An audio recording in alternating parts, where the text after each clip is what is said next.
no question. You were when a motherfucker hot stepping. Hey, you never had a big enough weapon. Motherfucker never learned your lesson. I'm an 88 pack nigga. I'm an 88 pack nigga. I mean, day walker, drink blood, trains out, full moon, motherfucker change like a hoe. I'm just a nigga from the hood trying to stack a little cheddar for the money. Yeah, buddy. Yeah, buddy.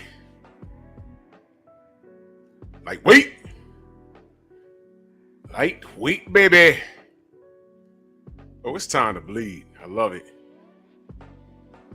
Drew Titan, Bronx on deck. Shout out to the mighty LDBC.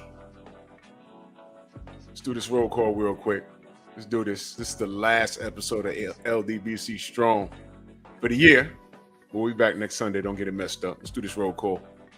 Todd Swindle in the building. Tay, good evening. Got you since 91. Jarrell Freeman. Marcus, y'all must have forgot.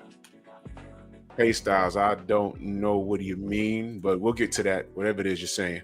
Y'all must have forgot. Salute. Mark Wunderlich. Box with Life. Salute. Kano Loco, my brother. Salute.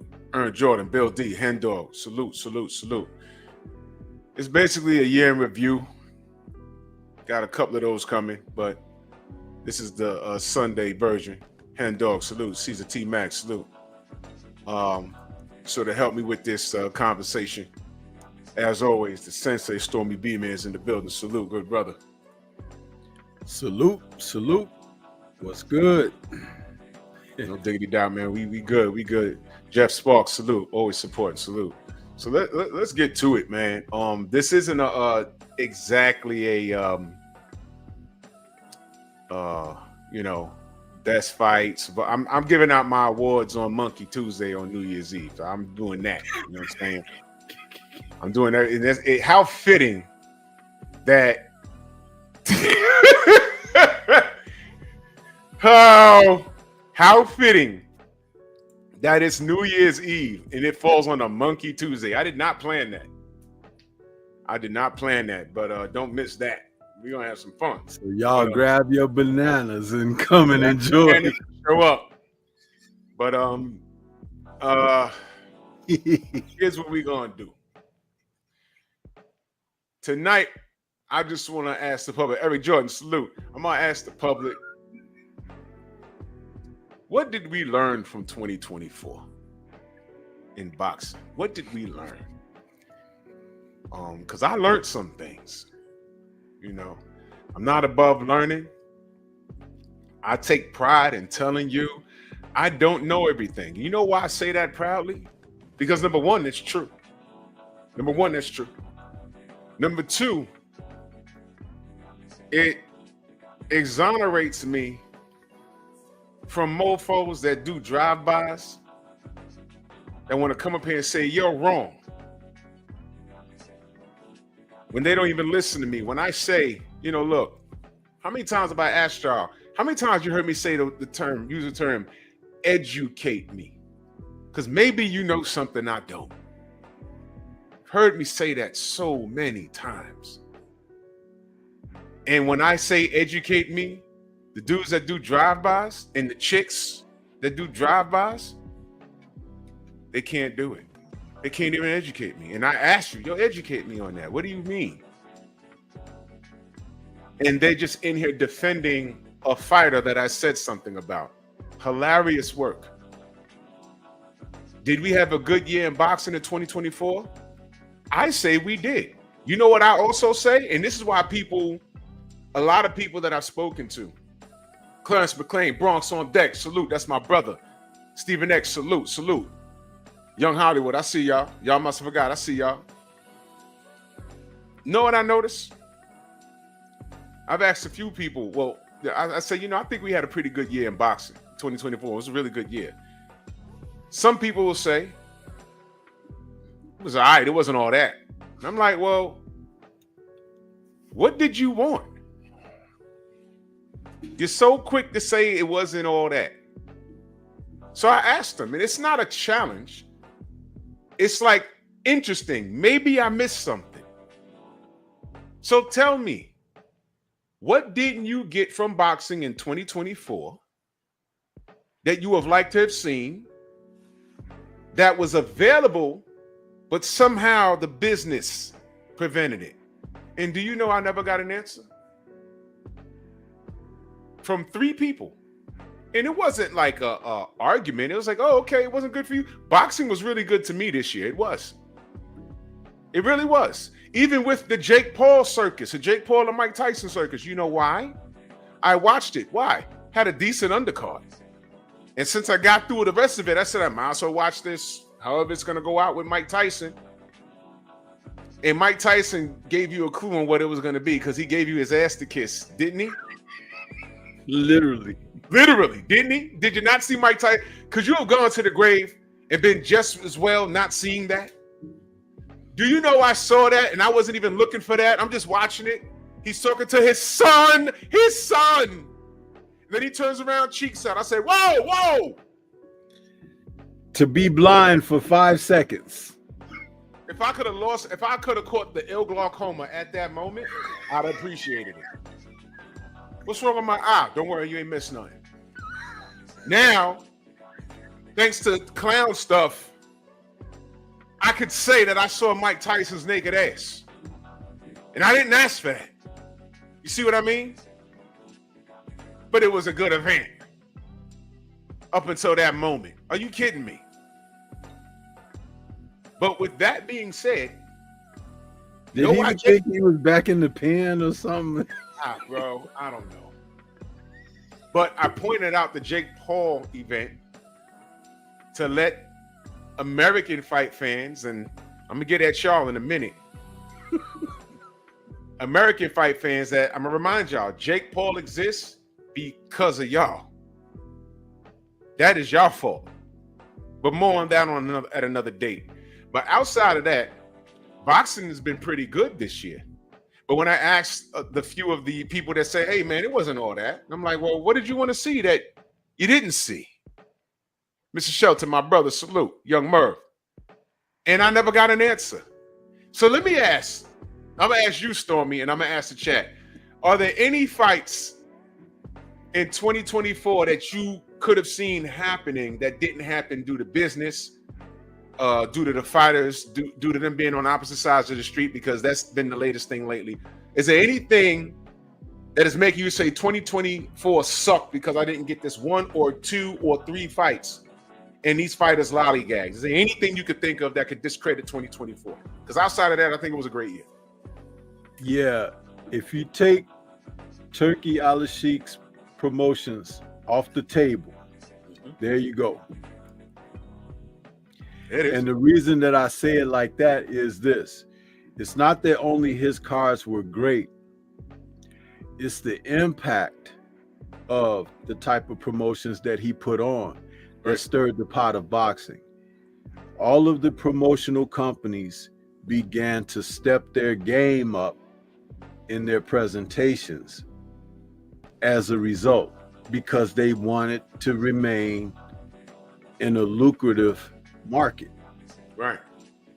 And if they didn't do that, let's just dial it back to 2023. Let's just say February or March of 2023, without Turkey Al Sheikh's promotions, what you would have seen is more of the same, and we complain about it. But several things happened in 2024. The Zone increased its output of boxing cards that featured young and upcoming fighters who were transitioning from prospect to contender, like the OTX series over there, which was kind of like a showbox kind of deal. Yes. Then Pro Box TV threw their hat in the arena. That's right. Quality stuff. And they started having matches with fighters who were former champions, French contenders, and guys who were kind of like in the twilights of their careers as far as being marquee.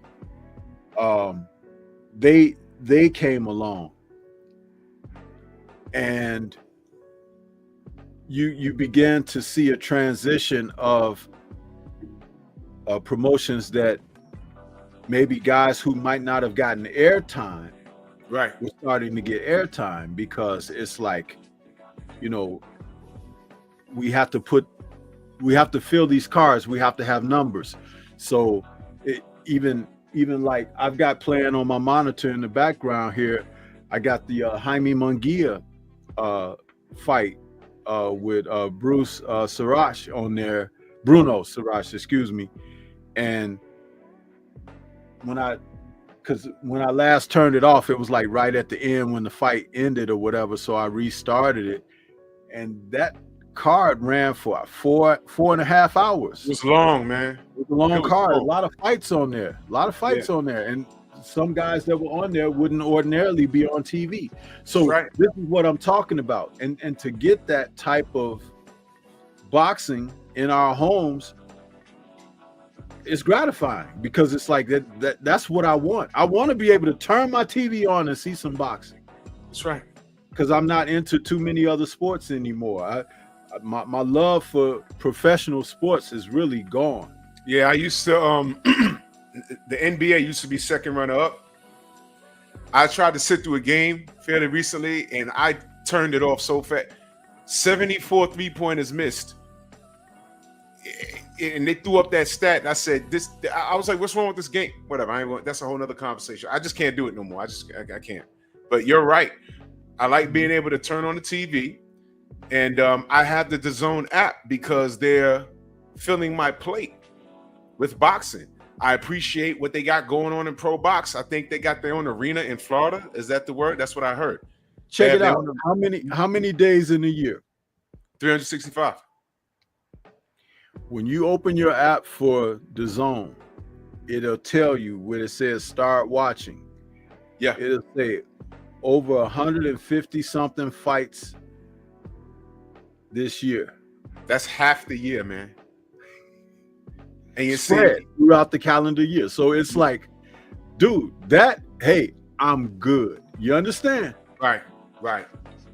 And that's what we're trying to say. Now, where I said they went wrong at when DAZN was first introduced, I'm gonna get to the super chats in a second. It was introduced I want to say, what was that, 2014, 2015, DAZN. The marketing was off, and I didn't think that Eddie Hearn understood the American market because DAZN was available, but they were offering other things. And I said, you got to ease into the market if you're going to compete. And it wasn't the time for DAZN because that was when the PBC was on all cylinders. They were on like 3 networks. And, we got Sean Porter and Keith Thurman on free TV. That aired on CBS, I believe. And I said, man, Al Heyman is kicking ass and taking names. And he was getting boxing on regular TV, like not even cable, regular TV. And I said, this is what I like. So what's the time? See, sometimes timing is everything. And it wasn't the time for DAZN. But now, with the PBC being on the decline, we really don't know what's going on with that. And I'm just asking a question that I haven't gotten an answer to, by the way, because I don't know. Now DAZN has resurrected, and you're seeing the rise of other stars. The old, I want to, the PBC, the guys that led the charge for the PBC, they're kind of like around, but they're phasing out now. And that's boxing. That's what happens. But then when you turn on DAZN, they're airing a lot of guys that are up and coming. You understand? And it's a good time to be a supporter of the sport of boxing. Now, for the ladies and gentlemen that just follow one fighter and they buy plane tickets to go see the person fight, that's fine. But when that person is packed up and done, so are you. And all I ask is that if you're that kind of fan that just goes to the big event, you want to be seen at the big event, you want to go to the big event because it's something to do, a la Super Bowl parties. In a Super Bowl party, there's a handful of guys that maybe their team is not in the bowl. If your team is in the bowl, you're locked in. But for the love of football, neither one of your teams could be there, but you're there because you want to see who wins. All the other chicks and people in there just for the finger snacks and just to talk and drink. If that's the kind of boxing fan you are, you just want to go to the event because it's the thing to do and it's going to be a sellout, and you do like boxing to a degree, then that's cool. But when I'm talking boxing and I'm talking about guys in the top 20 that you never heard of, like those same guys, the people that I described, they don't know what a pro box is. They have no interest in the app. And these are the people that'll tell me boxing wasn't that good this year. But then when I asked them, what did you want to see that you didn't get? You know what I didn't get? An answer. I didn't get an answer. I'm looking at the brother in the chat, right? What did he say? He gave a really good answer too. He said Canelo Benavidez, Shakur versus Tank, and Caleb Plant versus Jamal Charlo. Other than that, I'm good. That's just 3 fights I would have liked to have seen. Didn't happen. Eric Jordan, that super chat, he says, one thing I learned is that Miguel got exposed.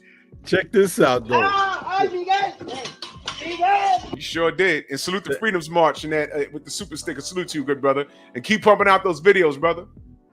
Keep pumping out those videos. You're making them nervous. Andrew 100, Tony C, Sam Mack. Salute, Mac of the South. Shogun, what up? Anwar, what up? What you was going to say, Stormy? No, I was just going to say, to answer that question about the fights that he would have liked to see, all 3 of those matchups, the reason that you didn't see the fights is because of the fighters, not because of any external promotional group or the app was bad or nothing. It's those guys, somebody didn't want to fight. Canelo didn't want to fight David. Shakur and Tank didn't want to fight each other. They made out publicly like they wanted to. But remember, if you want to get the ball rolling, all you got to do is say, here I am. Where do I sign? And as far as Maul Charlo and Caleb Plant, listen, anybody who wants to see Maul Charlo at this juncture, I think you ought to go and see a specialist. Because, no, seriously, because that man does not belong in the ring. He doesn't. No. His career is over. I know he's a younger man in his early 30s, but it's over. You gotta face the facts, please, and stop talking. And I'm not coming at you. I'm just speaking emphatically and passionately about it. Stop talking about wanting to see somebody who is really a wreck. Don't do that, man. You're not serving any well-doing by saying those kind of things, unless you're the type of person that wants to really see a true train wreck. And if that's you, then maybe boxing ain't for you. There's plenty. Sit on your front porch and watch the world go by. There's plenty of crash outs right there. But this young man, you should want health and wellness for him. He should be getting his life together, getting his family together. But getting punched in the head for a living is not going to help him. Did you hear about the brother that was Jermaine Taylor? Did you hear about what happened with him? Did you hear about the guy that beat him, Kelly Pavlik? I mean, there's so many men out here that if you guys were really the real true fans and troopers, that type of love and adornment that should be where it should be and not displaced, maybe they could get the help that they're supposed to. But you sound like a dirty promoter that says, you know, how much you weighing right now, son? And next thing you know, he's trying to put him in a match, but he know that the guy just got out of AA and he did a little time in the slams a few months back, and then you ready to put him in. Do you know that Don King pulled Oliver McCall out of a rehab center to fight Lennox Lewis in a rematch because Oliver McCall held a piece of the WBC title, and that he wanted the title, Don, because when he was in his heyday of promoting, he controlled the heavyweight division and the titles.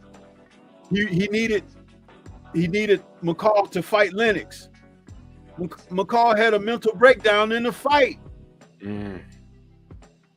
He literally had a mental breakdown and started crying and everything. And the fight Lennox won, but it was really a DQ on McCall because he didn't knock him out. He just stopped fighting and was walking around crying in the ring. I mean, boo-hoo tears. That's crazy. That was Do crazy. Do your research, family. If you understand these things and have been around long enough to witness that, you understand what I'm saying. Yeah. This is why you shouldn't want to see Maul Charlo.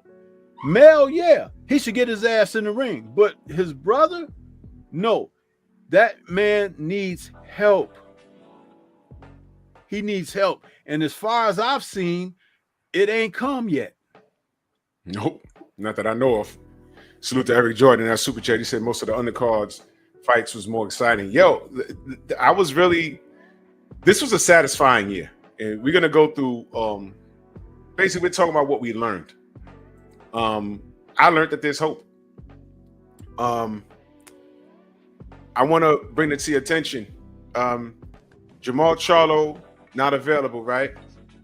We heard, on the alleged Tank Davis December 14th, Houston Toyota Center. The co-main event was supposed to be Boo Boo Andre versus Maul Charlo. Nothing. That was a co-main. Now, I'd be with Caleb Plant versus Boo Boo Andre, but where are you going to stick them at?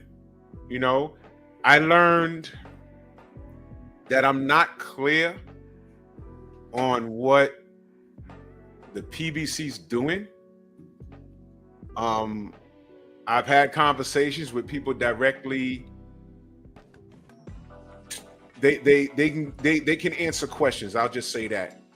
And when I asked the person, what do they know? You know what they told me? We don't even know who's running the PBC. That's what I was told. Listen, and remember who I talked to. To justify what I said a moment ago about those three fights and who to blame for why they didn't take place, you got a fight coming up in February 1st. Yep. David Benavidez versus David Morrell. That fight is taking place. And guess what? Those are two PBC fighters, and it's going to be on Amazon Prime. How is it that fight is taking place, but these other fights can't happen, and Tank's fight can't happen? It's so iffy and up in the air. You're being deceived, people. You're being deceived. Heavily. The two Davids are getting ready to throw down, and I'm going to watch it. That's right. Somebody ain't going to make it, bro. But Tank's situation, questionable. Delayed, pushed back, canceled, back on. Who gives a damn? Hey, Stormy, you know what I learned about Tank Davis in 2024? He went full monkey. He is not the face of boxing. No,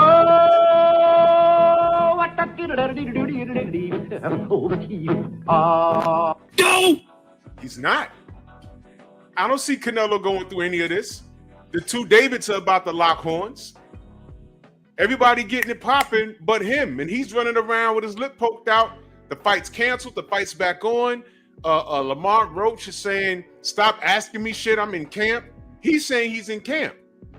But we were supposed to have a fight on the 14th, and then I think his birthday's in December. And then he said, okay, it's not happening the 14th. It's postponed to January, but he was trying to leave the country to go to Japan for his birthday in the middle of camp. And I was like, whoa. I was just telling you. Said no monkeys in Japan. Godzilla said no monkey. How you say no monkey in Japanese? No monkey. No, ooh. No, no monkey. No monkey.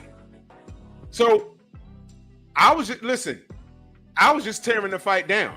No disrespect to Lamar Roach. I hope he wins. I'm just saying nobody was checking for that. And then all of this other stuff, this was just unforeseen. I was like, wait a minute, he ain't got no venue? And then the thing at the Barclays, and I said, is it sold out? And then the brother Jay Steele says, nah, check SeatGeek. And I said, oh, okay, this looks more real to me because Tank, the door sells. And then he told me it's canceled. So when I ask what's going on, I'm a hater. So I'll be the hater. I'm cool with that.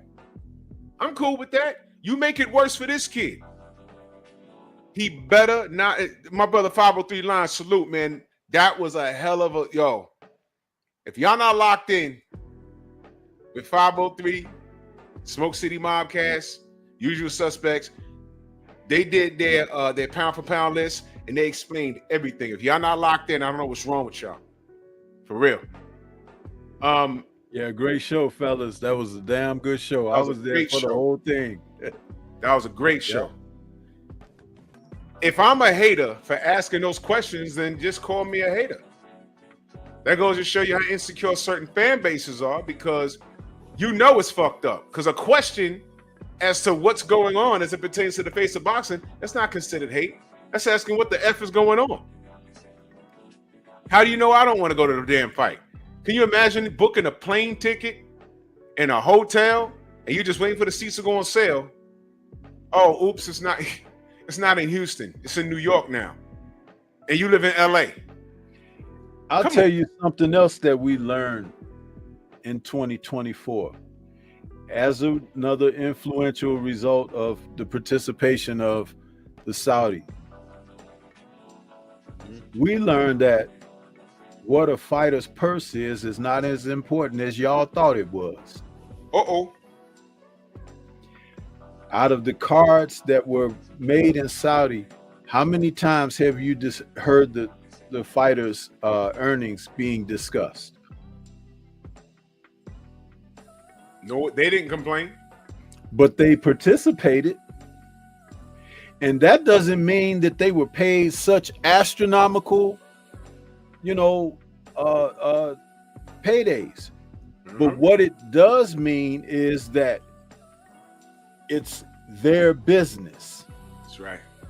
And they are risking their lives, and it's for your entertainment. So what the Saudis managed to do was entertain you. They gave you great advertisements for the cards and events. They put on a red carpet event for every single event that they produced, where the fighters were brought into town. They had their arrivals, as they like to call it now. Yeah. And they produced that all week, and you had access for interviews and this and that, and public workouts, which they've always done, but done with a little bit of extra flavor. And they were treated well through the entire process. You never heard anybody complain about their paydays. Maybe that it's because tell you something, because when they say, oh, nobody's going to pay for that, nobody's going to pay. Listen, a lot of times the promoters didn't want to pay because they didn't want to lose anything. Meaning, like, if they had a fighter that was a solid champion or a contender or a titleist or gunning for titles, they didn't want to risk losing that, because they had given the perception that not having titles or having undefeated records is what's selling. That was never the case. How many losses does Ali have on his record? How many losses did Sugar Ray Robinson have on his? A bunch. How many losses did Arturo Gotti have? A bunch. You know what I'm saying? Mickey Ward. When you talk about names that were strong in the sport of boxing, there's few who were just totally undefeated. It's the fighter what they do, what they put on. Tommy Hearns was a damn exciting fighter. And he lost a few times. But people came to see Tommy because they knew he was a warrior and he was always going to put it down in that ring. So now in an era where someone can properly compensate these guys, and I believe initially it may have started out, don't say nothing about your purses. They may have taken that, but now it's just like nobody cares. But remember, you all were talking purses a year ago. That's right. You were talking about it. Oh, he's the A side. He's the B side. Where is the A side in the Riyadh season events? No discussion. And y'all not asking what the purses are. That's the funny part, Stormy. No one asked. The event is the A side. There you go. We paying for quality, are we not? And by the way, he ain't charging us no goddamn $100, $80 for no pay-per-view where there's only 2 fights we even care about. We get a whole card from start to finish. That 5 versus 5 was ground. You ain't see that 5 versus 5, you ain't see nothing like that since Don King was putting on events. And a lot of y'all are young. Y'all don't remember that. But Don King used to put out.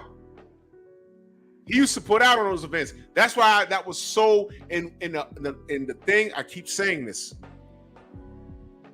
Turkey is putting on these events, and you're getting an organic outcome. Your favorite fighter might not win, but it's the challenge. And he goes directly to the fighters, and he says, "This is what I got. Do you want to do it? Yes or no?" It's up to the fighter. And maybe it's so great because the fighters don't have to share that with the promoter. Remember, Bob Arum said that was Jared Anderson's fault because my matchmakers would have never made that match. My matchmakers would have never made that match with him and Bacoli. And I believe him because when that fight was signed, we was like, what? Does he understand? Okay, maybe Jared has another gear we don't know about. And guess what? He didn't. More on him probably Monkey Tuesday. But Bob Arum just told on himself, y'all. What did we say about Jared Anderson? He was the next big thing because he was kicking everyone's ass that he was supposed to kick. But I told y'all, that fight against Charles Martin, Charles Martin literally got off the couch and trained for 14 days. And he put Jared on the back foot a couple of times in that fight. And I didn't like it. I said, well, hold on. He was supposed to get Charles out of there within 5 rounds. He couldn't do it. And Charles, with his experience, if he had a full camp, he'd have beat Anderson. But he'd have messed up the bag. And I honestly believe, and Stormy said this too, somebody told him, don't smash the gas on this kid. We're doing something with him. But then I think that round 10 or whatever it was, he started knocking his head around. Then he put him in a few with a couple more tomato cans. Then he got the Bacoli fight. And I said, this ain't it. And you saw what happened. And Bob Arum said that wasn't us. Turkey talked to him directly. Why isn't anyone asking, hey man, what did you get paid for the Riyadh season? When you took that L? No one wants to talk about it. Because A, y'all really don't care like you say you care. And B, he cashed out, but he got crashed out. And he was exposed. To look at how that works even further with what you're saying about the promoters not having anything to do with it. One of the most popular names in the sport was offered the opportunity to come and fight over in Saudi, and he turned it down. That's Canelo. The guy who likes to fight sparring partners and guys who are not ready for that level yet and everything. Anyone but the right one, huh? That guy, because he knows over there he might catch a Fury case, huh? Yeah. And then when they spoke to your guy, the beloved, belittle Tank Davis, his response was 2 Ferraris. Uh-huh. A man who is known to have car crashes and flee the scene of the crime wants 2 more cars. He wants 2 more cars after crashing up a goddamn, what he had? I don't remember what he had, but he done rammed one into a goddamn. Oh man, this kid is a joke. Are you serious? I put the last thing. Listen, you're gonna hand an alcoholic one for the road. No, yeah, that's the dumbest thing ever, right? The dumbest thing ever. 2 Ferraris. That was a dumb idiot. I put a question. I want everyone to answer it. As a consumer, do you reserve the right to ask about a boxing product? When I say boxing product, I'm talking about the fighter to the promotional company that the fighter works with or works for. Top Rank, PBC, Riyadh Season, Queensberry, Matchroom, anybody. If the fighter that you support is under any banner, do you not reserve the right to ask, hey, what's going on with this guy? He's supposed to be doing this, or he has a contemporary over here. What's going on? Do you reserve the right to ask? Because the way I see it is, yes, we reserve the right. And if we're told, basically, shut up and mind your business, do we not reserve the right to hold our money? Oh, mind my business? Watch this. I ain't buying a damn thing else until I see the guy supports fight his contemporary, because it's contemporaries on Twitter every day talking crap, and the word is, you're stopping the fight. Bud Errol. Uh-oh. Bud Errol. You understand? So I just want to ask, what do y'all think? Do we, as the consumer, because we're spending the money, do we reserve the right to ask? I just want y'all opinion on that. I learned this shit. Do you think the Tank Davis fight could have taken place on its original date had the opponent been made to be Shakur Stevenson? I think so. Yeah. Or even Lomachenko, who was they said that's who they wanted originally. But I don't believe it was a wholehearted reach out to Lomachenko. It kind of looks like that now, doesn't it?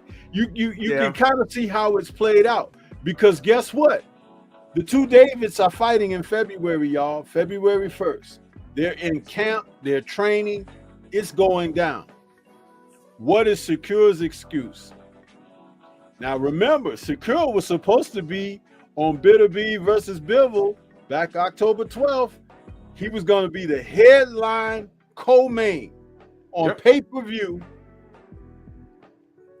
He pulled out. Mysterious hand injury.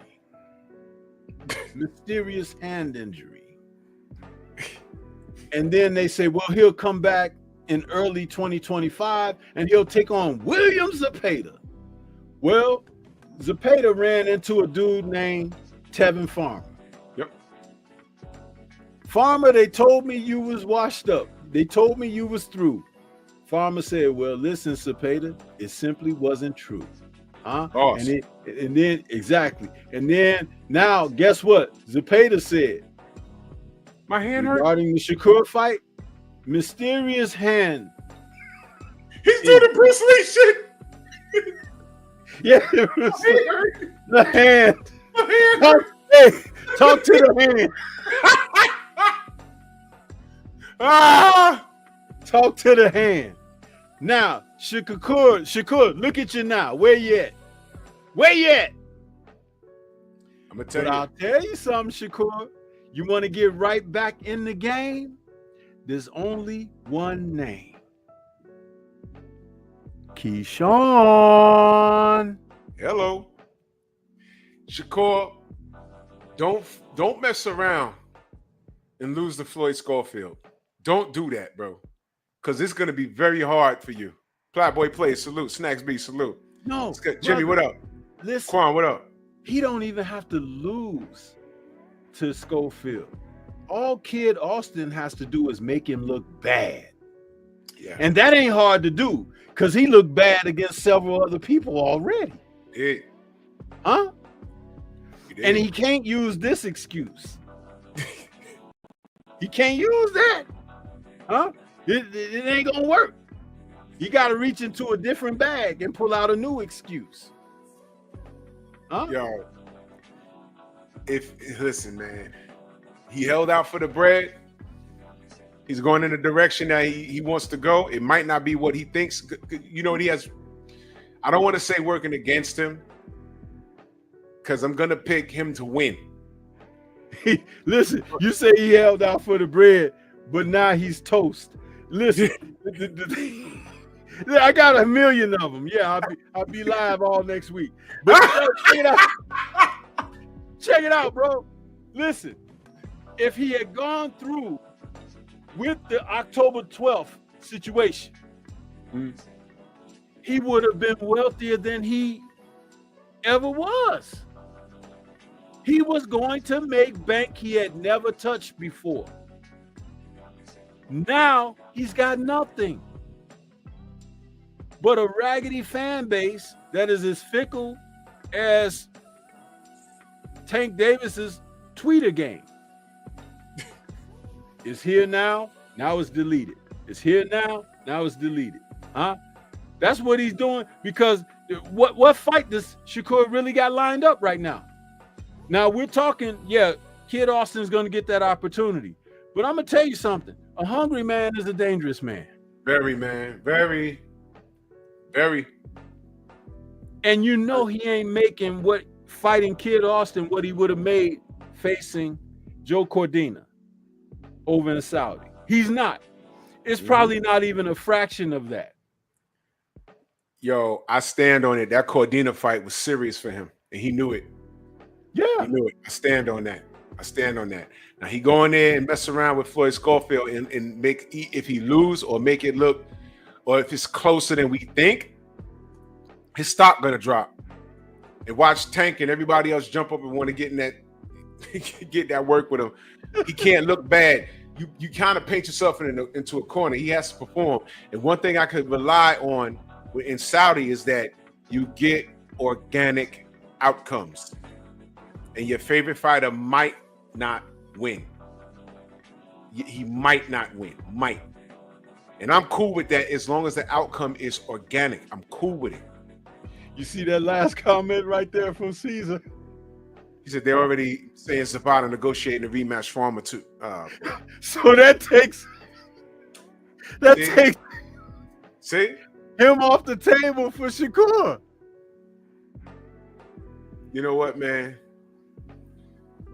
And you if Farmer gets that rematch, you know Farmer gonna come. He gonna bring it, man. He Farmer won the first time. Farmer gonna that second half of the fight this time because he got a little gassed. This time, if they're negotiating, he's on the treadmill right now. He's on the heavy bag right now for 5 minutes, 5-minute rounds. This time, he's gonna smash the gas on Zapata. This time, and boom! Before you know it, you mess around. We've been talking about hold on. Farmer's not done, and now we're gonna be talking about, hey man, wasn't him and Tank beefing a few years ago? Now it's looking kind of like, yo, might be a reality now. You know, I mean, look, man, this is boxing, y'all. This is boxing. What else did we learn in 2024? Well, y'all learned, but I knew that AJ was a goddamn marketing scheme. I was never fooled. Shout out to Daniel Dubois, damn it. I'm gonna call him damn it Daniel Dubois. Man, that Bruce Lee dude, Ho Chung Tao, he had a movie called Dynamo. I know that film. Dynamo. All right. Well, you know the story of the movie, right? He was like a taxi driver, and this marketing company was looking for a way to bring their company out of, you know, they had hired this lady to bring them forward, and they was like, we got to find a new way to put some juice in the company. So they saw this taxi driver getting into a street fight, and that was the Bruce Lee, I don't like to call him Bruce Lee. Ho Chung Tao, that's his name. Right. He was fighting this dude, and the lady said, "Oh, that guy looks and fights like Bruce Lee." So Bruce Lee had died, you know, and they was like, "What if we hired him up and used him for marketing, and we could hire this kung fu instructor to really train him, so he could be like a real undefeated fighter. We put him in tournaments and stuff, and like, you know, we could." So they made him like he was like James Bond. He did photo sessions and stuff, and he was like they put him on this whole thing, but it was like a sham because he wasn't really what they projected him to be. But it was like, that's AJ. They took him out of the Olympics. They gave him a gold medal in the Olympics. They gave it to him because he didn't really beat that guy. That guy was supposed to get the gold, and they gave it to AJ because they were hosting the Olympics in the UK, remember? And he gets the gold medal. They hire some people. They say, well, he's a heavyweight. Let's put him in the gym and put some muscle mass on the guy and everything, and we're going to get his teeth fixed. We're going to do all this stuff. And they built him up. And AJ looked good when he's on the cover of a magazine and they spray him down with some water and make it look like it's sweat. And then he get that mean look on his face. This is the new UK contender, Anthony Joshua, right? And they were telling me this was the next Lennox Lewis, bro. I was catching fits, man. Dude, and did you see the guys he was knocking out? Who were those men? Dude, they looked a lot like the guys that this dude Moses Atoma knocking out right now. It might be the same guys. What I love about what I love about BFTB, because he'll go in there and break out these dudes' records, man. And some of them, you see, they got a record of like 20 and 75 and shit like that. You know what I mean? And then he's knocking these guys out, knocking them over into the scores tables and shit through the ropes. And they're like, he's the baddest in the world. And it's like, no, he ain't. But he's a superstar. But no, he ain't. And they say these things and they be lying to the people. Next thing you know, everybody's singing, oh, Anthony Joshua. Oh, Anthony Joshua. Dude, that's fake stuff. And they build that up. And then people were saying, he doesn't need to fight Deontay Wilder. No, you didn't want to see him fight Deontay Wilder because Deontay would have. Yeah. It would have been that simple. That's what it was. Yeah. And the funny thing about it is, you get in there and you lose to a guy like Andy Ruiz Jr. I will admit, Andy Ruiz Jr. does not look the part. Just like Fury doesn't look the part, right? Mm-hmm. But the thing about Andy Ruiz Jr., if anybody had watched him, he went life and death over there in Australia with Joseph Parker and beat Joseph Parker, but didn't get the decision because they were fighting in Joseph Parker's backyard. Then he fought that big Russian dude that was bigger than AJ, and he stopped and knocked that guy out. But Top Rank let him go. They didn't want to keep him in the graces. And plus, how do you market a pudgy looking guy like that? But he can fight, but he's not, you don't want to get in proper shape and everything. Yeah. So when he had to step in for Big Baby Miller, they hadn't done their homework on him. All they had to do was interview Evander Holyfield, who told them Andy Ruiz was the one that made him realize that it was over for him. He had to stop fighting and retire because he couldn't handle Andy Ruiz in the gym. He said his hands was too fast and he was on top of me. He was like, I couldn't keep the kid off of me. That's a 5-time heavyweight champion of the world. And AJ and Hearn, they wanted to make that Madison Square Garden debut. They wanted to put him out there. And guess what? The worst thing he could have did was drop Andy Ruiz because the guy got fight in him. Came back If and you dropped don't him. know that about the Mexican fighters, they might not look the part, but they gonna fight to the end. You understand? And Yep. when he got up and started fighting back, did you know when he knocked AJ down and the ref was standing over AJ counting? Did you see AJ smiling at the ref? Yeah, he was like, "Oh shit!"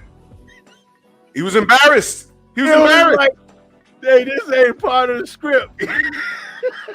Went back. He's like, why do I feel this way? Okay, we know. We spoke on it, but no excuses, right? Right. Listen, man, the only thing I was trying to say, you guys, by filling in the backdrop of that is they will give you stuff when they're performing magic tricks on you, huh? It's an illusion. That hand that waves, huh? You're looking at that, and in the background, somebody is pulling your wallet out your pocket. That's what they do. But that has come to an end because a real fighter knocked his ass out. Yep. A real fighter. That doesn't mean that Daniel Dubois is Joe Louis, but he's more real than AJ was. He always has been. And his own country don't want to embrace him. I learned that about 2024, that some things, the more they change, the more they stay the same. Amen.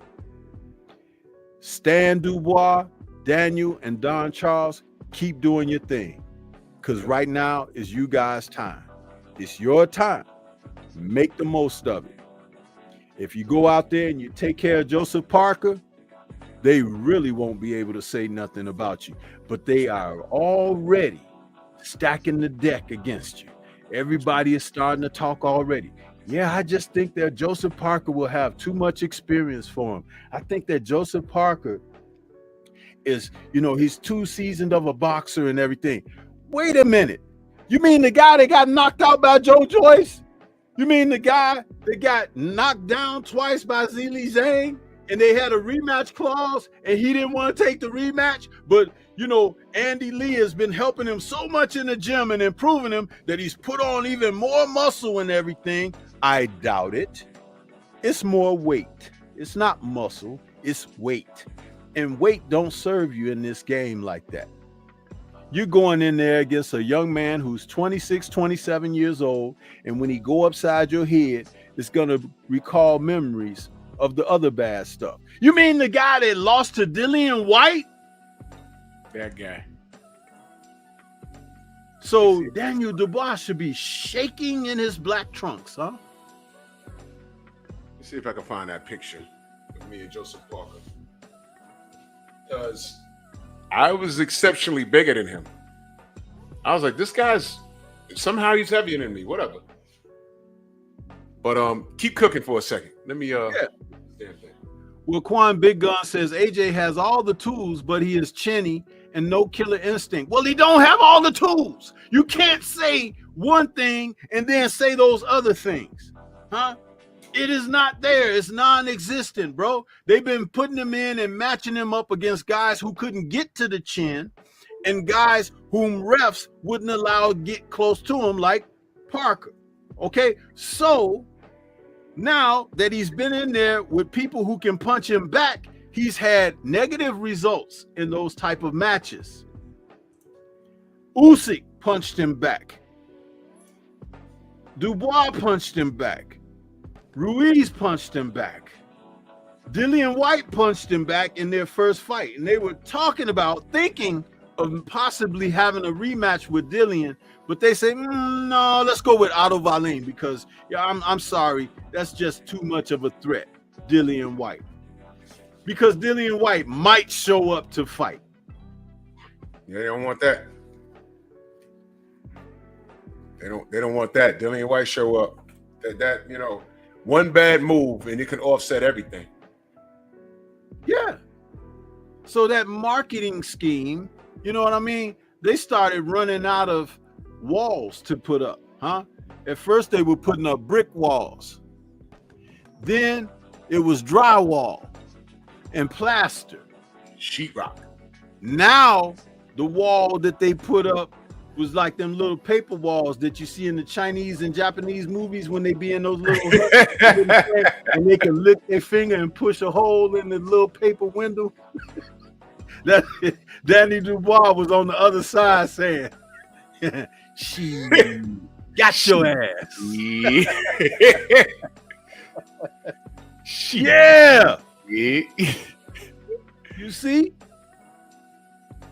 Listen, man, it's right there in front. So we learned a lot in 2024. We learned that, you know what? Sometimes just be real, man. And we will love you even more with your vulnerabilities. But to find out that you're a hoax and you're a fraud, that makes it bad, man. It makes it really bad because people invest. They don't want, and now you got people that'll make excuses for you before you mess up so you don't mess up. It's like, what is that all about? It's really crazy. It's like they go to bat for guys. The guy ain't fought nobody. Yeah, but he doesn't have to fight anybody. But it's like, dude, we want to see him in competitive matches. But he got 32 knockouts. And his record is 34-0 with 32 knockouts. But he ain't fought nobody. But still, he's number one. It's like, what? It's like they keep defending and protecting these guys like linemen on the offensive line and the quarterback that drops back in the pocket.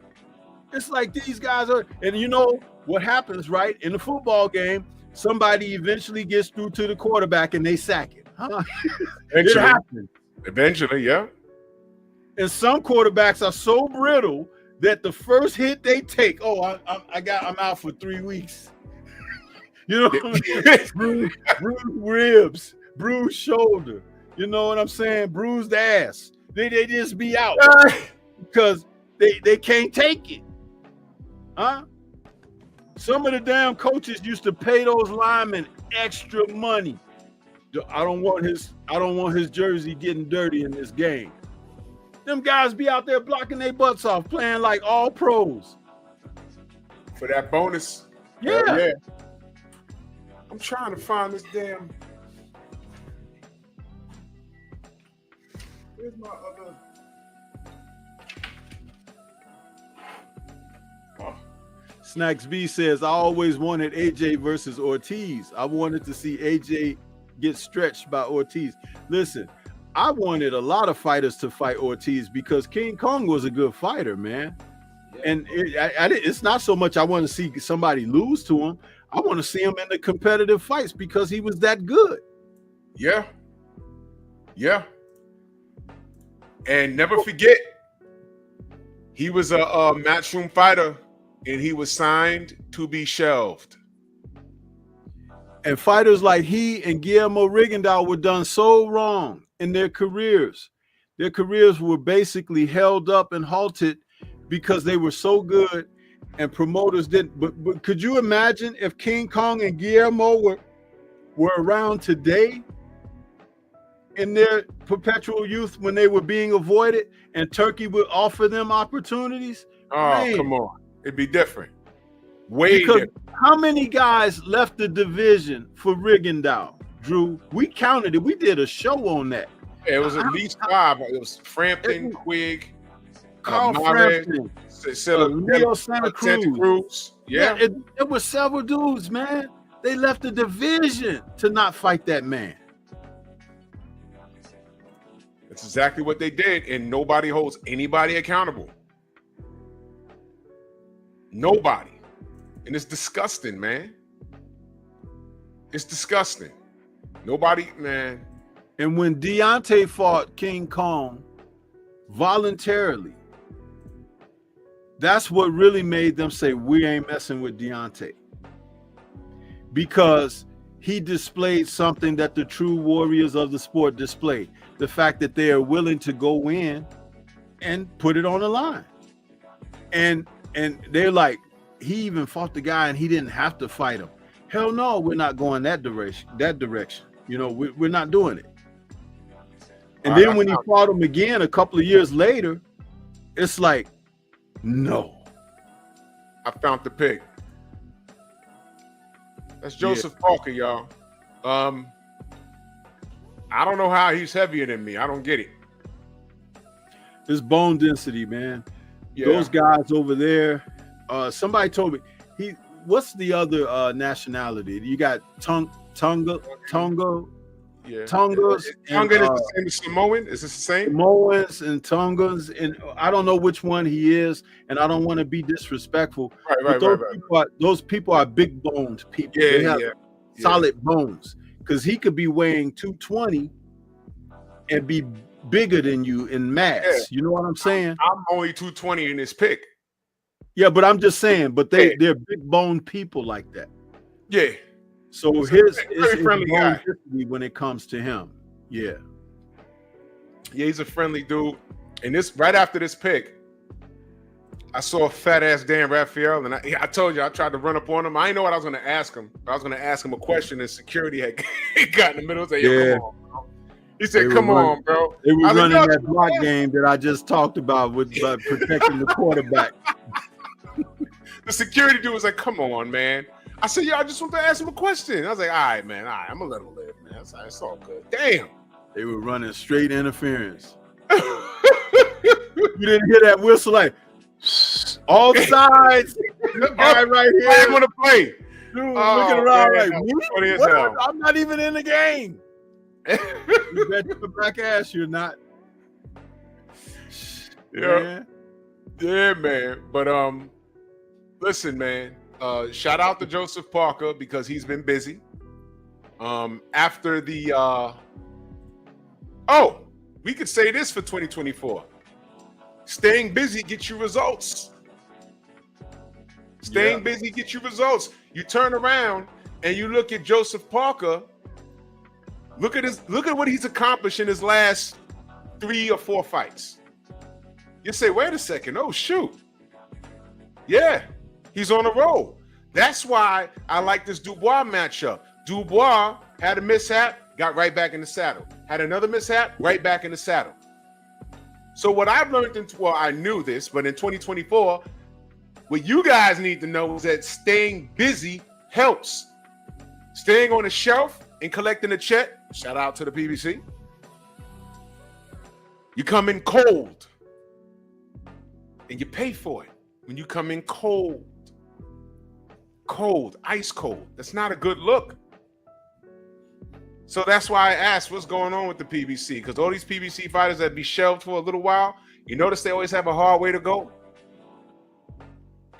But look, that comment there by Quan Big Guns, he says, crazy how Joyce beat DD, Triple D, and Parker. But you know what's different in their culture over there? They all know each other and they still will fight each other. Yeah. They don't look at it, oh, that's my friend, I won't fight him.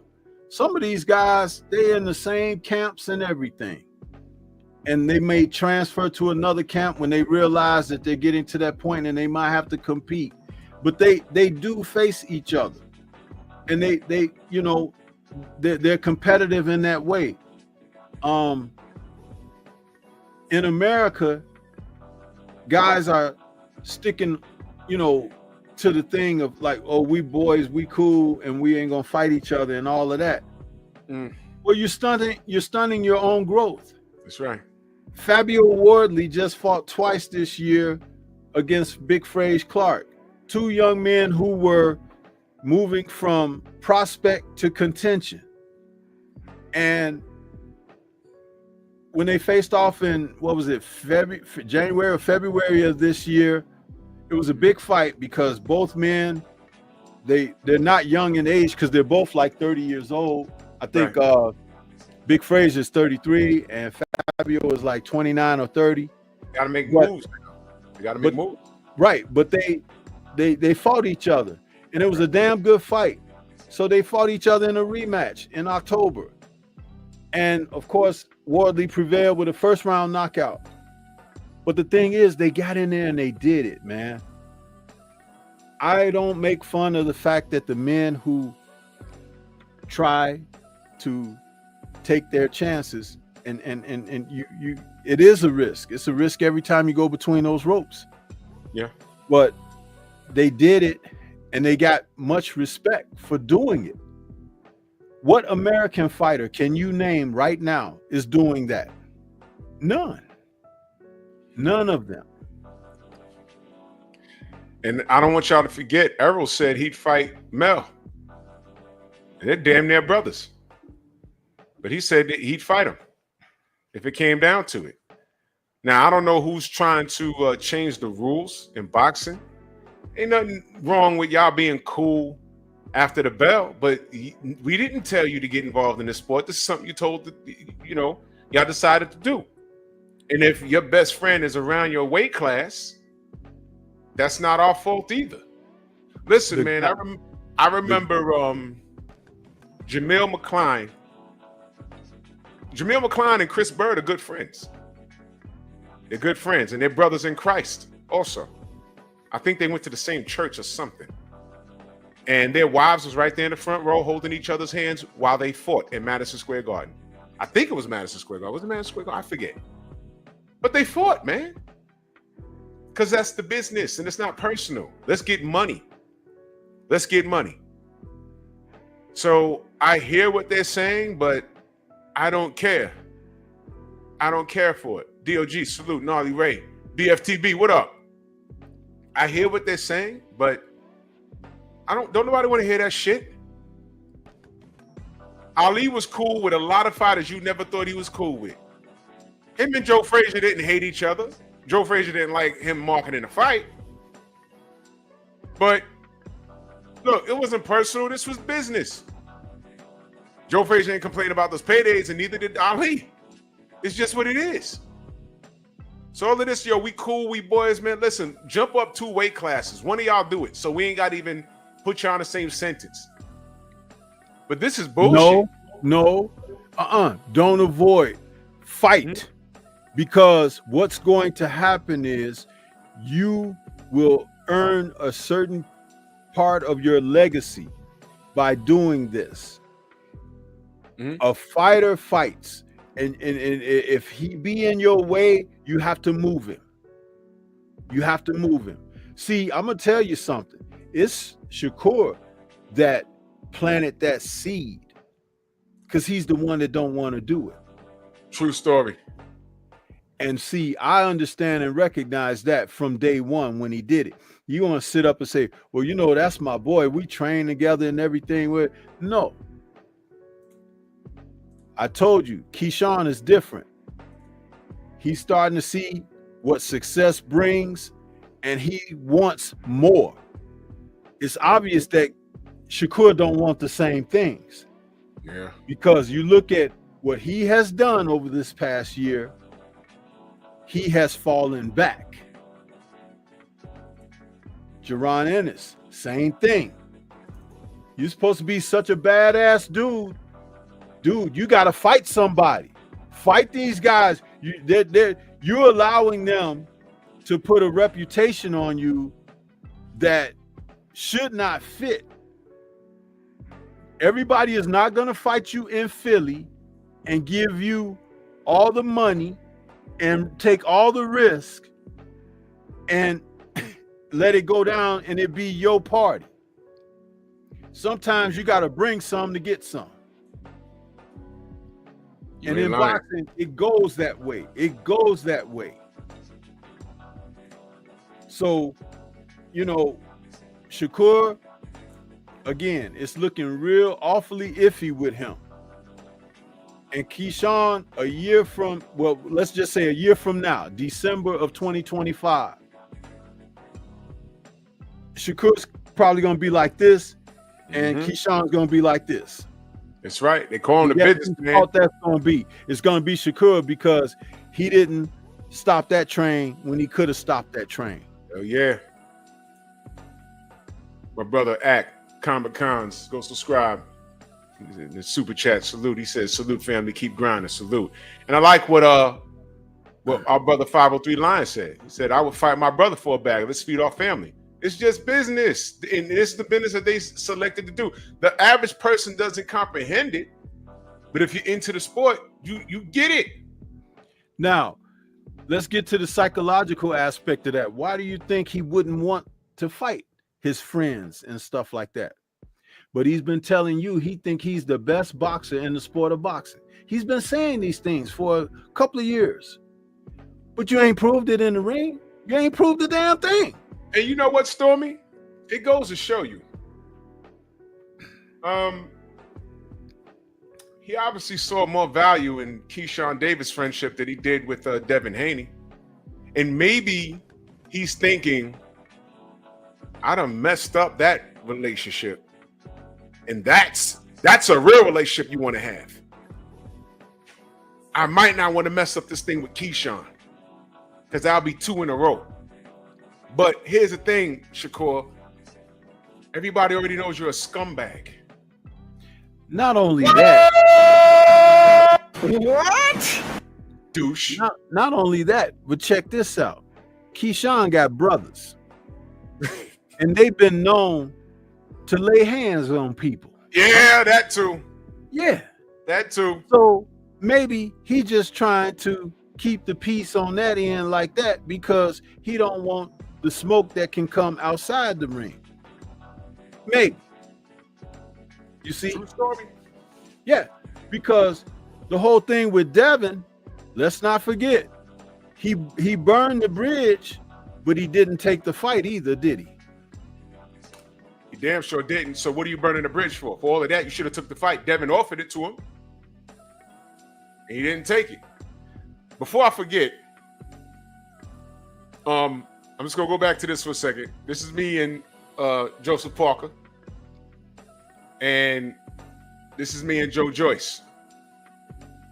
You see, there's a significant size difference. Yeah. Joe Joyce is a big dude, bro. Get your mind up together, Miguel.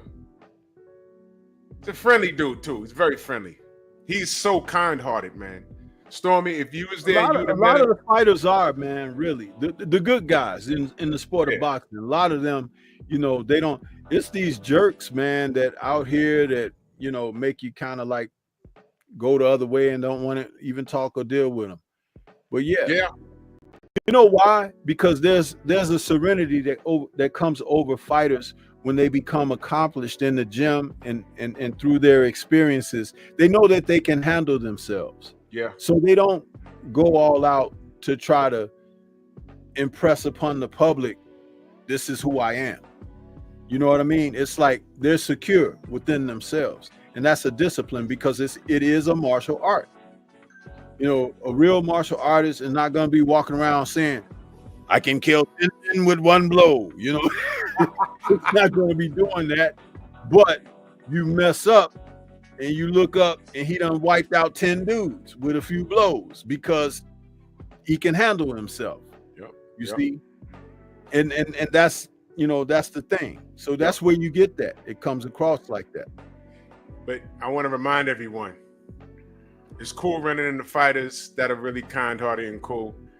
But one of my favorite run-ins was right here because she smells good.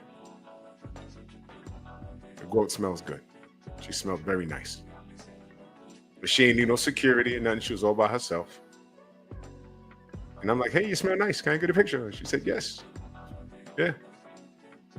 She smelled good. She smelled like a berry orange. Smelled nice. But she's very friendly. Very, very friendly. You know what else I was reminded of in 2024? That she's the GOAT. Stormy, how many divisions she's captured? It's about four. I think 4 divisions, 2 times undisputed. 3 times undisputed, I think. My God. My God. Hall of Fame. Hall of Fame without a question. I know the young lady works on nerves. You know. Abel says, imagine if I run into Tank Davis. I'd run over Tank Davis. I wouldn't even see him. I'd probably just be walking like, what's that? I stepped in shit. No, that's Tank. Whatever. You wouldn't get close to that kid. You know why? You know he's there because he's surrounded by security. He walks around like how Floyd walk around. There's certain fighters that I would never talk. That same day, you know who walked into the MGM? Edgar Berlanga, because he fought on the Wilder Fury 3 undercard. Y'all remember? And he walked in with these big old shades, and he had like 7 people with him. And I looked at him and I said, I'll pass. You know why? I didn't like the look on his face. And I'm the type of person, if I address you respectfully and you jump bad with me, I'm gonna match your energy. You know what I mean? And I didn't want to go through that. I didn't like that. I also, matter of fact, me and Black Martial Arts Society, we saw Big Baby Anderson walking through the MGM, and I looked at him. He was eating some French fries or something. And I looked, and I said, he was by himself because nobody really recognized him. And I looked, I said, nah, because I looked at his face, and I'm not kidding, y'all. He looked bugged out. He had like this crazy look in his eyes. I said, what the fuck is wrong with him? Then I found out later he got a goddamn security animal. I said, oh shit, he did look crazy. The nigga's crazy. See? Berlanga at that time was behaving like the rock star he wasn't. And I'd rather not deal with that. So I'll be damned. I'm not going to run behind people with a mic and my camera phone just to get an interview. I'm not. If you're there and I feel like taking a picture or whatever, I'll do it. You know what I'm saying? Bernie stopped me. He's like, yo, don't I know you? I was like, I don't know. Do you? I wanted to see if he knew who I was for real. And he knew who I was. And we was chopping it up. Funny story. BFTB was standing like 5 feet away. And I was like, yo, y'all gonna get the Sean Porter fight? He's like, yeah, I think we're gonna get the Porter fight. I said, how you think you gonna do? He's like, yo, I think we're gonna stop him. BF standing right back there. He said, yo, I gotta see that, homie. He said it twice. He act like he ain't here. BF said it nice and loud twice. So it was funny, man. It was funny, man. Good times, man. Wasn't no beef or nothing like that. It was just fun stuff, man. Fun stuff. I like fight weekends. It's always fun. You know what I'm saying? You learn a lot. You learn a lot. You can learn a lot by looking at the motherfuckers up in there. Like when we was in Brooklyn. Know what I learned in 2024? Ryan Garcia fans of all races, cultures, and creeds, y'all ain't shit. Y'all ain't shit. Y'all are trash. And I saw it with my own 2 eyes.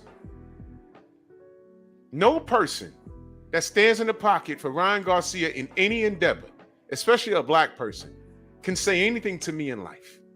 You can't. You really can't say anything. You can't question me. You can't question my blackness. You can't question anything. I don't care if you tell me that you know I held Ryan accountable. Listen, if you say anything bad about Devin in reference to that night, I don't want to hear anything you got to say. You just reneged.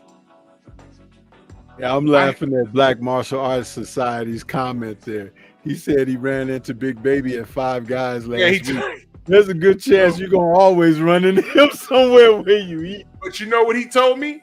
He told me he looked like he was in shape. I hope he's taking things serious, but he got to stay out of Five Guys. I hope he's serious. But we learned in 2024 that Ryan Garcia is a scumbag. I was just content saying, hey, man, he's not you talking about the 4 kings at 135 or 140. First of all, he never fought at a solidified weight. It was always a catch weight. Was it not? He's never held a belt, right? So I'm like, what is the obsession? The same question I asked about Ryan Garcia is the same question I asked about Tank. BFTB asked it. I asked it. 78. Stormy has asked it. What is it with this guy? Because as a supporter of the sport, I know what I want, and I'm not getting that from these guys. So do you support the sport, or you want to support him like a bra? And I have my answer. To the grown men that want to fly across the country just to come look at this little yellow boy, or to look at this kid with greasy hair who's a racist, and you could disregard everything he said, there's something wrong with y'all niggas. Y'all will never understand how telling that was. When everyone had their camera up and talking to him about boxing, that one dude said, hey, and you're pretty and shit. That was 2024, y'all. I said, there you go right there.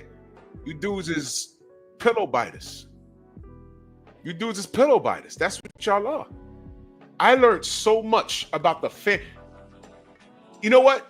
I solidified what I thought because it was all speculation. I said, it can't be that. I'll be joking a lot, but it can't be that. Turns out it is. Weirdo on these airwaves is cold. What are you, a homo? Yeah. The term weirdo is cold. Hey, there goes Red Lipstick Bob. Salute, Queen. How are you? Yeah. Weirdo is cold. And thank you, Quad. We learned about Teofimo Lopez down the stretch. This year was very telling. You're not selling the fight, dude. You're telling us how you feel. You're telling us how you feel. If you could justify Ryan Garcia and Teofimo Lopez and your boy Tank with y'all know what I'm gonna do.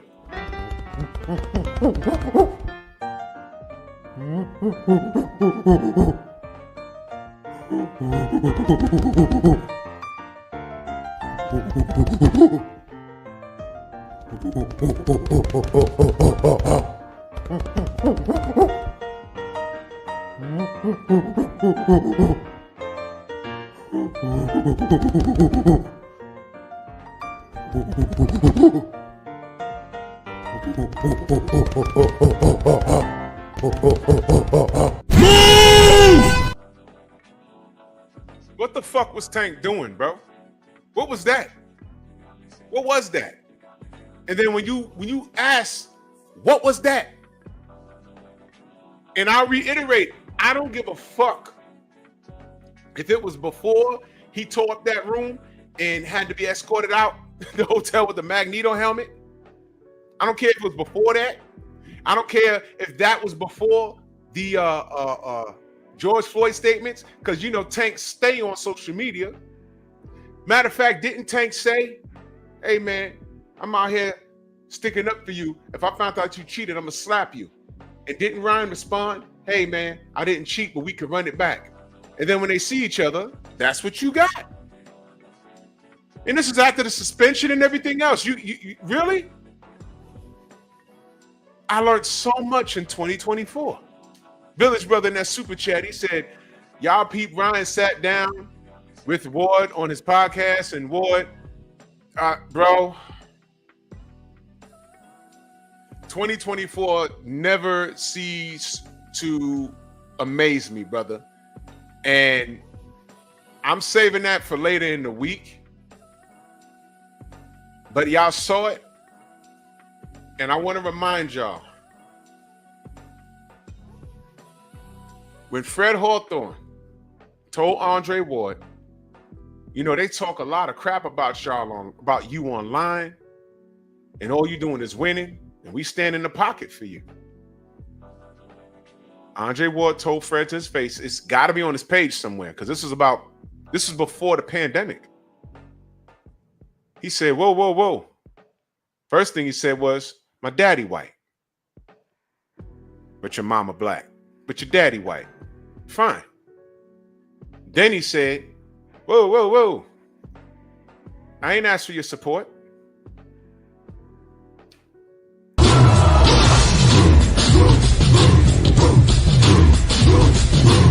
Yeah, go on!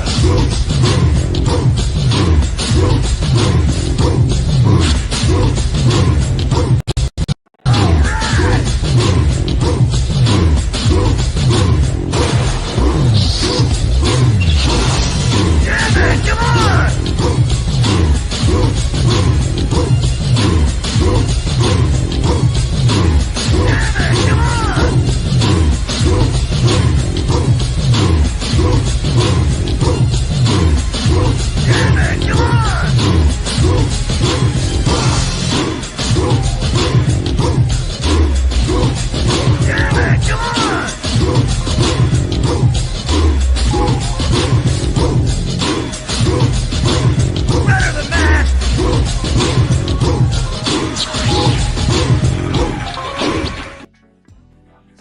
absolutely Ryan sitting on his couch getting some time, and for him to say what he said doesn't shock me. It doesn't shock me. Was he sitting with Ryan talking to him, or was he talking to a representative or something? He said, I don't think he may have taken something that made him pop at the last minute. I'm not hearing none of that shit, man. Crazy stuff. I rock my brother in that super chat. Much love. He says salute and respect, OG and Sensei. Keep doing what you do and stand on your square. I truly respect both of you gentlemen for dropping the knowledge you do and making others answer for what they do. That's all we do. That's all we do, brother. That's all we do, man. We laugh and joke. You know, I make light of it with the monkey music. But listen, man, the fact that I have to do all of that, I just said earlier, I bet Tyson Fury has more fans in the UK than Deontay Wilder has fans in America. And I bet Deontay Wilder has more fans in the UK than he has in America. Which is why I think UK fans are better. That's going to be a show. UK fans are better than American fans. Prove me wrong. Prove me wrong. You know, but that's a show I'm going to do. Prove me wrong. I'll fuck around and get some UK haters and just let them cook on the panel. I'll let them cook all the American boxing fans. You know why? No American boxing fans will show up. You know why? They will have no ammunition to rebut anything that they say. All they do is talk about Wembley and selling things out. That's all they talk about. What are y'all going to get on my panel and talk about? If I have 4 American fight fans versus 5 British fight fans, and the topic is who's better fans, boxing fans, the UK is going to mop the floor with them. They won't even know what to say. What are you going to say? Tank? Don't matter. AJ got a couple of losses and he'll still sell out Wembley. Don't matter. And what are you talking about Tank for, knowing that Canelo's the face of boxing? You see what I mean? It'll be an interesting discussion. I'll let y'all have it. My brother Oak Park in the building. Salute. Monster Moose, I see you. Yeah, man. Y'all ain't gonna like that. But fight for yourself. Fight for yourself. This is what I've been talking about. Funny how things turn. You know what's crazy about Eddie Hearn? With all the things I've said about him, about Frank Warren, about Bob Arum, you know what those dudes have done? They fell in line. They failed forward. Because now they took their products and said, yo, this guy Turkey out of Sheik got a bag. So we ain't got to worry about paying them as much. We can get them exposure on Riyadh season. And that's what they're doing. Can I ask, and this is just a question, can I ask, what is the PBC doing in 2024? Can I ask, what is the PBC doing? Because I've learned nothing in 2024. Is there any, listen, Benavidez and Morel, what else you got for me? Tank and Roach, what else you got for me? Who else you got for me? Yeah, you're right. You're right, Oak Park. Yeah, Ricky Hatton brought the whole hood versus Floyd, and Floyd mopped the floor. Floyd mopped the floor with his ass. You know what I mean? And you know what? They didn't want to go through that again. That's why they kept AJ away from Deontay. They didn't want to go through that again. Let me tell you, Ricky came to Vegas and lost. Listen, that was the illest knockout I've seen in a while because Floyd hit him with a check left hook, and then Ricky Hatton wanted to headbutt the turnbuckle. Y'all remember that? He got hit twice. Boom, boom. Man, they said, no, that was bad. Because Ricky Hatton was on fire, right? But that was bad. They said, man, what are we going to do? Is AJ going to make his American debut where? In the Garden? Brooklyn? Where he going? Oh, man, if we bring Deontay over here, What if he knocks him out over here? You know what? Let's dangle that fight in front of the audience and not do it. And that's what happened. But we learned a lot in 2024. We learned a whole lot, man. We learned that Devin Haney is the face of boxing.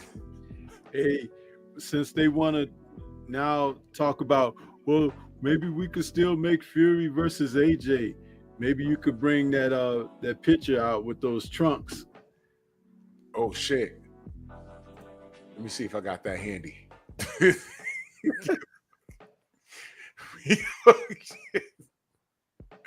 Hold on. I'll find it. Wait a minute, man. And how old is that thing now? It's like 5 years old, isn't it? Which one? The picture with the trunks and stuff with AJ and Fury advertising them. Oh, the souvenir. Here we go. Y'all remember when they announced that fight? Y'all remember that? Y'all remember they announced the fight? That was for sale. Let me move the banner. I'm not making this up. This was for sale, y'all. I want to know who bought it. But it's on BoxRec. Fury's how is Fury holding multiple belts and he only had one? You see what I mean? Y'all believe anything. But you know what? They're talking about making this fight next, y'all. They're talking about making this fight next. You see what I mean about this business? But how old is that now? That was before Wilder Fury 3. Because remember he bailed? And that was on BoxRec as next. That was the next fight. And we was going through hell talking about, oh, look, he's not running it back with Wilder. Wilder, it's Fury and AJ in the UK. Wilder's left out in the code. I said, yo, we're still in arbitration. What the fuck y'all talking about? L, you just mod bum squad. I said, okay. Where'd they go? They sold y'all that? Y'all bought this shit? I hope you still got it in your house. They might make this fight next. This was me, though. I was like, yo, y'all see this bullshit? I was watching the whole thing. Bastards. Yeah, your mans. Look at this. Goddamn Fruit Loops. Ridiculous. Yeah, he looking just like one of them guys. Hated it. You know. Hated it. Well, yo, I ain't gonna drag y'all on, man. I got a lot of stuff to do. And get with y'all on the AM. Stormy, let me know how they can find you. They can find me right here on YouTube. Stormy B Man is the channel. That's Stormy B Man. All caps, but no cap. Biggity doubt, man. Be back here tomorrow. You know what I'm saying? And do not miss Monkey Tuesday. It's going to be. And be on the lookout for my Patreon. 2025. I got premieres this week too. There'll be a yeah. This week, so you guys make sure you tune into those premieres. And just a heads up, they're running a little longer. They're not 5 or 10 minutes. They're a little longer than that. So that's because the information is, you know, it takes a little time to put together some masterpieces. Biggity doubt, man. Man, salute to y'all. The Queens of the Ring, I think they're coming on. Bear Cave Entertainment is making its return in January. Have a lot of fun conversations, a lot of interaction on the panels. So be a kid again with the conversations we're gonna have, man. For real, man. Man, salute to everybody. Venmo, Zelle, the Cash App, the Super Chat. And I need y'all to do me a favor. My brother right here, Clarence McLean, y'all follow him on all social media, Instagram in particular. No Doug Zone. He talks boxing. That's what we do. We talk boxing. Salute, man. Yeah, Playboy, we're gonna get it up and popping, man. Man, salute to y'all. See y'all in the AM. Bronx on deck. Move! Why are you gay? Who says I'm gay? You are gay.